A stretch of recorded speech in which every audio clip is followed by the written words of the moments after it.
Hola, ¿qué tal? ¿Cómo están? Bienvenidos. Soy Alejandro Torres. Soy miembro de la Sociedad Recreacionista de México y de la Ilustrísima Orden de San Patricio. Esto es una colaboración para la conmemoración del 175 aniversario de la batalla de Churubusco. Y hoy tenemos con nosotros, nos da muchísimo gusto contar con la colaboración de Beca Duncan, historiadora del arte. Gracias por venir, Beca. Hola, Alex, ¿no? Gracias por la invitación. Pues bien, Beca, en el Museo Nacional de las Intervenciones hay mucho hacer, hay muchísimas cosas, no solamente de la guerra que tuvo lugar aquí, en 1847, sino de varias intervenciones. Pero en referencia a este hecho en particular, pues el acervo incluye pinturas, incluye banderas, incluye cuadros de los protagonistas, etc. Pero hay un artista en particular que hace litografías sobre de este periodo de la intervención. Cuéntanos quién es, qué hizo en ese trabajo. Sí, bueno, pues este artista era de origen alemán, Karl Nebel, y él hace una serie de litografías para George Wilkins, quien pues se considera el primer corresponsal de guerra, por cierto, el primer periodista de guerra, al menos de este lado del continente. Y pues lo que hace es una serie de dibujos y después litografías donde representa algunas de las batallas para un libro que Wilkins quería hacer, que bueno, finalmente se publicó y circuló ampliamente alrededor del mundo. Tenemos en el Museo de las Intervenciones unos ejemplos maravillosos de estas litografías originales, que pues finalmente son las únicas representaciones que hay de las famosas batallas de esa guerra, entre ellas pues la batalla de Churubusco, ¿no? Ok, estas litografías, como bien mencionas, habla de varias batallas. En concreto, en la batalla de Churubusco hay pocas representaciones, ¿verdad? ¿Cuántas ilustraciones hace de esta? Fíjate, no tengo el número exacto, pero la intención del libro era así representar como sobre todo los momentos más álgidos o victoriosos de los estadounidenses, porque bueno, no hay que olvidar que las litografías finalmente son una comisión para un hombre de origen estadounidense que desde luego pues va a tener toda su carga ideológica, va a tener obviamente su bando en esta lucha y pues quiere representar a los estadounidenses no en derrota, sino en momentos de victoria. Claro, y eso hace que la representación del ejército sea la principal. En la mayoría de las litografías están ellos al frente, avanzando, o ya victoriosos. Hay una muy famosa que es donde ya están entrando a la Ciudad de México por la calle Plateros, y ya está de hecho ondeando ahí la bandera norteamericana en el Palacio Nacional, ¿no? Los pone de esta manera precisamente con esta intención, pues tener tanto en cuanto política para dar un mensaje de conquista del logro.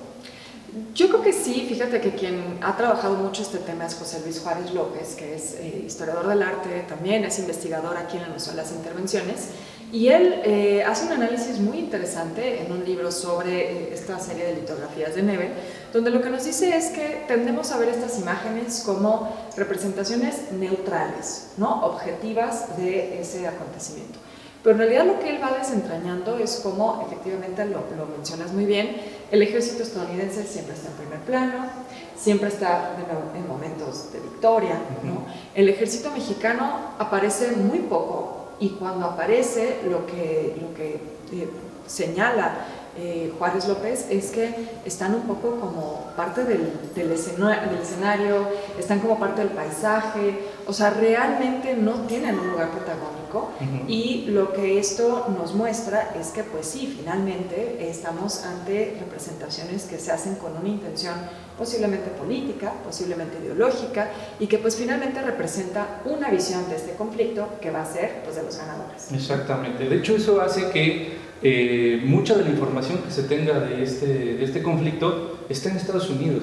La mayoría de los que nos dedicamos o se dedican a investigar acerca del periodo encuentran muchísima información en Estados Unidos, concretamente en Texas. Hay muchos grupos allá que se dedican a investigar sobre esto y no solamente esto, sino a recrear a los personajes de esto. Eso es lo que llama muchísimo la atención, que aquí en México no lo hay.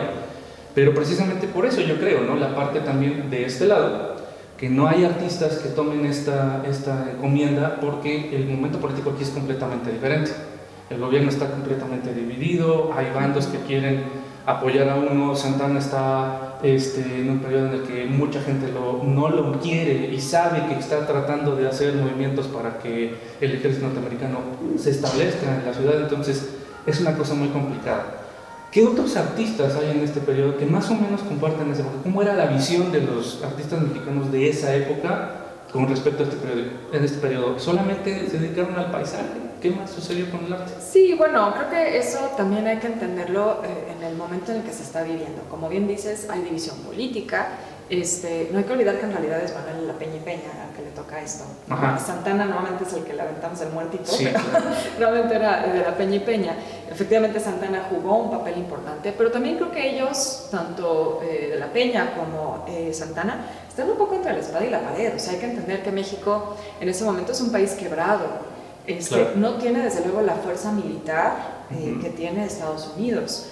Finalmente, pues se saben de tratados y pues la negociación al final es, bueno, para que te salgas de la capital y para que te salgas del país, pues igual te cedo lo que quieres que te ceda y salimos del conflicto. O sea, creo que también hay que entender que no estaban en una situación fácil ellos. A veces es muy fácil satanizar a estos personajes históricos, ¿no? Y en ese sentido, entendiendo ese contexto, pues también hay que entender que va a haber escasas o nulas representaciones mexicanas de este acontecimiento, porque nadie quiere representar un momento en el que fue derrotado, en el que el orgullo nacional está por los suelos, ¿no? En el que pensemos que estamos ante una sociedad que viene con toda la ilusión de la independencia, de formar una nueva nación, un nuevo proyecto, y pues esto fue un golpe durísimo. Claro. Venimos además también de la primera intervención francesa. Entonces hay que entender que el ánimo no era el mejor en relación a esto. Y pues los artistas, desde luego, que no van a querer representarlo tampoco, ¿no? Es un momento en el que finalmente pues se sienten humillados por estas fuerzas extranjeras. Y esa humillación no se pone en un lienzo, ¿no? No, claro, claro. Hay por ahí quien menciona, no recuerdo exactamente quién fue, si fue algún maestro en la escuela, todo, que decía, los grandes momentos de la historia de México están hechos de derrotas. La mayoría de las cosas que mencionamos son, por ejemplo aquí, se conmemora el hecho de la defensa, de heroica, porque además un ejército irregular, por llamarlo de alguna manera, el que estuvo aquí defendiendo el punto, dar una batalla de más de 4 horas a un ejército tan organizado y tan perfectamente bien armado y con este descontrol en cuanto a la dirigencia de todo eso, pues es algo heroico, a pesar de que se pierde. A pesar de que es el último punto en el que dicen, bueno, ya aquí ganamos, ya tenemos paso libre y vamos a llegar francos a la Ciudad de México. Ahora, en la Ciudad de México, la narración habla acerca de la población no recibió nada bien al ejército norteamericano. No, pues. No lo recibió nada bien. Se menciona que hubo defensa en las calles, que hubo gente que puso trincheras, que los apedreaban, que no los dejaban entrar a las casas, que no les daban de comer, etc. Hay una litografía precisamente que menciona ese periodo, ¿no? Hay una parte en la que se representa esto. Es muy significativo, ¿no crees que haya un pequeño detallito ahí que dices, aquí hay gente que no los quiere, ¿no?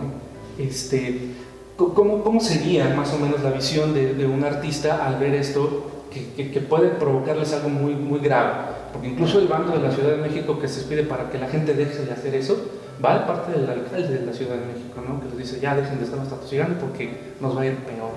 ¿Cómo podría haber sido la visión de un artista diciendo, no estamos ganando tan francamente, ya nos metimos, pero no está tan bien esto, ¿no? ¿Qué sí, fíjate que creo que esa litografía que dices que es precisamente donde se ve al ejército estadounidense en el Zócalo capitalino, pues vemos efectivamente a un hombre que se agacha para tomar una piedra y entendemos que es para aventárselas, ¿no?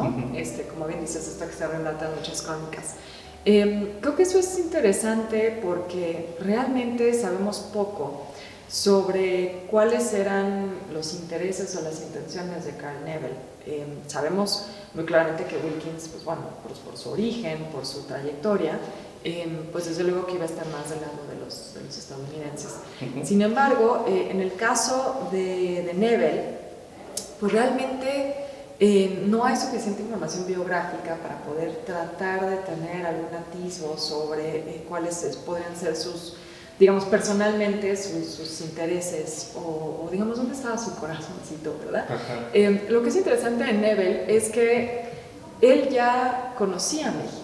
Entonces, eso creo que hay que señalarlo. Él, antes de hacer este álbum, hace otro de México, más en esta tradición de representar el paisaje, también los hallazgos arqueológicos, o bueno, qué objetos arqueológicos hay, la historia, muy en el espíritu además de Humboldt. De hecho, Humboldt le hace el texto introductorio a este libro que publica Nebel, porque Humboldt va a ser fundamental. O sea, la visita de Humboldt va a ser una ruta en esa visita que muchos artistas viajeros van a venir a recrear en México, y sobre todo los alemanes, ¿no?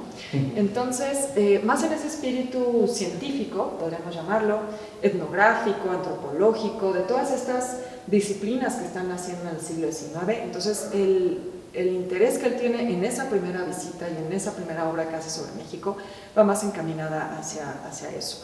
Entonces, eso nos habla de un hombre que conocía la cultura mexicana, la entendía, había convivido con los mexicanos antes. Entonces, quizá es por eso que logra también representar el espíritu mexicano o el sentir de los mexicanos en ese momento, a pesar de que está trabajando en una comisión para los estadounidenses. Claro, perfecto. Pues Beca, muchísimas gracias por esta conversación. Te agradecemos muchísimo que estés aquí. Les agradecemos a ustedes que hayan seguido esta transmisión. Los invitamos el próximo sábado 20 de agosto a partir de las 9 de la mañana a la cabalgata, que va a ser por conmemoración de los 175 años de la batalla de Churubusco. Es una conmemoración cívica, es una conmemoración en la que invitamos a todos los vecinos y a todas las personas que quieran acompañarnos, y los esperamos ahí, y que sigan también estas otras transmisiones. Y a través de las páginas del Museo Nacional de las Intervenciones estará publicándose los conciertos que también estarán formando parte de estos eventos. Les agradecemos mucho. Mi nombre es Alejandro Torres, miembro de la Sociedad Recreacionista de México y de la Ilustrísima Orden de San Patricio. Hasta pronto.